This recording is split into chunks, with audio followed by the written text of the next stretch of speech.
Hello, नमस्कार सखींनो. उज्ज्वलाच kitchen कट्ट्यामध्ये आपल्या सर्वांचं मनापासून स्वागत. हे बघा, आज आपण हा पदार्थ बनवणार आहोत. तर हे पहा, आपण कांद्याची चटणी बनवलेली आहे. एकदम पारंपरिक अशी कांद्याची चटणी आहे.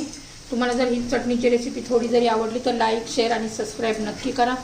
सबस्क्राईब केलं म्हणजे रोजचे तुम्हाला नवीन रेसिपीचे व्हिडिओ तुम्हाला पाहायला मिळतील. आणि कशी बनवली त्यासाठी पुढे पूर्ण व्हिडिओ पहा. तर हे पहा, आपण येणार कांद्याची चटणी करणार आहोत. पारंपरिक अशी रेसिपी आहे ही कांद्याची चटणी. पूर्वी ना ही लग्नामध्ये अशी पुरी आणि कांद्याची चटणी खायचे, लग्नामध्ये करायचे. माझ्या आई आजीच्या काळामध्ये छान अशा कांद्याच्या चटणीच करायच्या. खूप टेस्ट लागायचं. खरं पुरी बरोबर तर एकदम एक नंबर अशी लागते. तर पहा, त्यासाठी मी ना 4 कांदे असे उभे चिरून घेतलेले आहेत, एकदम असे पातळ. कढीपत्ता घेतलेला आहे. ही कोथिंबीर घेतलेली आहे. कोथिंबीर बाजूला ठेवते. आणि भरपूर असा लसूण घेतलेला आहे. 4 कांद्यांसाठी ना मी बघा 10-12 पाकळ्या घेतलेल्या आहे. छान असं बारीक चिरून घ्यायच्या किंवा ठेचून घ्यायच्या.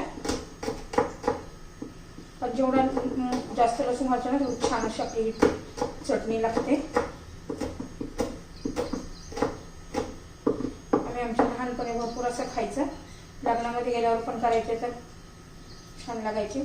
तर पहा, आता आपला लसूण चिरून झालेला आहे. कढीपत्ता धुवून घेतलेला आहे आणि कांदा पण चिरून घेतलेला आहे. तेलामध्ये टाकले ना त्याचे वेगवेगळे असे काप निघते. आता तेल गरम करून घेऊया. तर हे पहा, आपलं तेल आता गरम झालेलं आहे. 1 चमचा मोहरी घातली, जिरं घातलंय. छान असं तडतडू द्यायचं आपल्याला.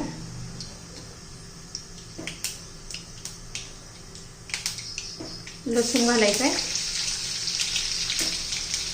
कढीपत्ता घालायचा. आता उभा चिरून घेतलेला कांदा घालून घेऊ आपण.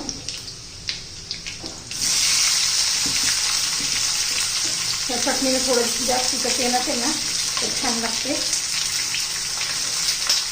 म्हणजे मोठे मोठे 4 कांदे होते.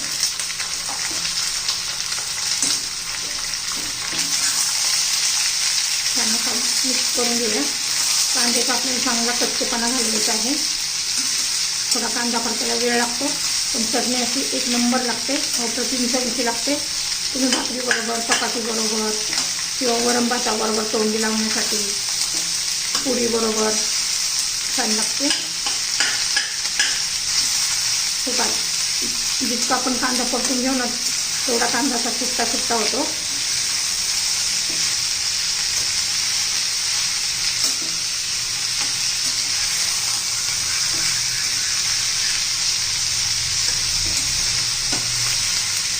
कच्चेपणा जाईपर्यंत आपण परतून घेऊ. तर हे पहा, कांदा शिजून येणं कमी झालाय, अजून कमी होईल तो. तेव्हा मोठे मोठे मी 4 कांदे घेतलेले होते. बघा, कलर पण चेंज झालेला आहे. छान असा कांदा पण मऊ पडलेला आहे. आता अजून एखादा मिनिटभर परतून घेऊ आणि मग आपले मसाले घालू.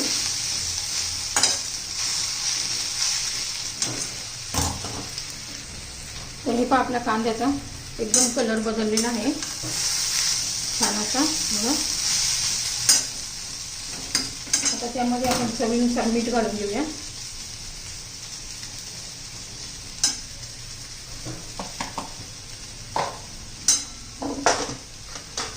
तुमच्या चवीनुसार तुम्ही लाल तिखट घालू शकता. थोडीशी हळद. साधी सिंपल असते पण चवीला खूप छान लागते.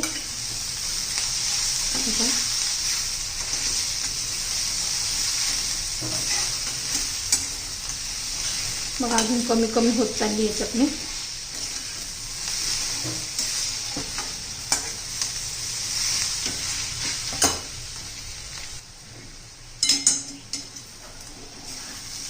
बघा, किती छान कलर पण आलेला आहे. आता त्याच्यामध्ये आपण भरपूर अशी कोथिंबीर घालू.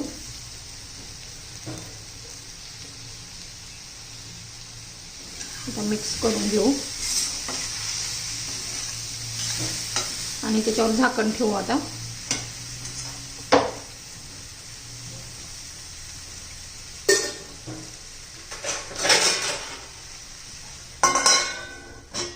एक मिनिटभर शिजवून देऊया. तर हे पहा आता झाकण काढून चेक करूया. मी 2 मिनिट ठेवली होती. तर पहा छान अशी आपली कांद्याची चटणी तयार झालेली आहे. एकदम मस्त अशी टेस्टी.